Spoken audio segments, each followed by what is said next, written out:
dan salam sejahtera. Kami daripada Sekolah SMK Seri Selayang. Introduction.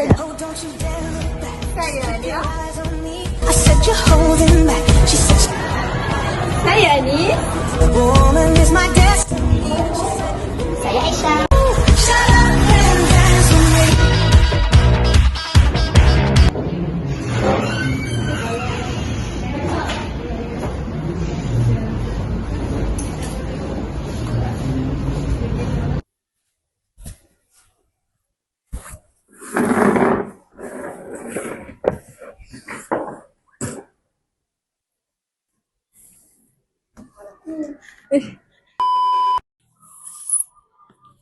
Kami ingin kongsi kisah daripada Tariq Rizwan Commander's His Treasure karya Huda Najwa.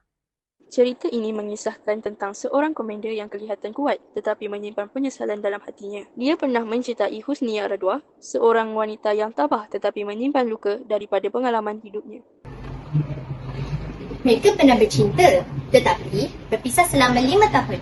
Apabila bertemu semula, Husnia masih suka untuk mencari Tariq. Namun, Tariq tidak pernah berputus asa. Akhirnya, mereka pun berkahwin. Tetapi perkahwinan itu bukan tanpa ujian. Macam-macam ujian datang. Contohnya konflik keluarga, rahsia masa lalu dan emosi yang masih belum sembuh. Sebaliknya, Tariq tetap setia berada di sisi Husnia. Dia tidak menjanjikan kehidupan yang sempurna kerana dia tahu kesempurnaan itu tiada. Tapi Anis, dia berjanji bahawa Husnia tidak akan menghadapi semua masalah seorang diri. Dengan itu, berakhirlah sudah kisah tentang Tariq Rizwan Commander's His Treasure. Sebuah kisah tentang cinta, duka dan harapan yang tidak pernah menyerah. Dari kisah ini, kita belajar bahawa cinta sebenar bukan tentang kesempurnaan, tetapi tentang kesetiaan dan keberanian untuk bersama.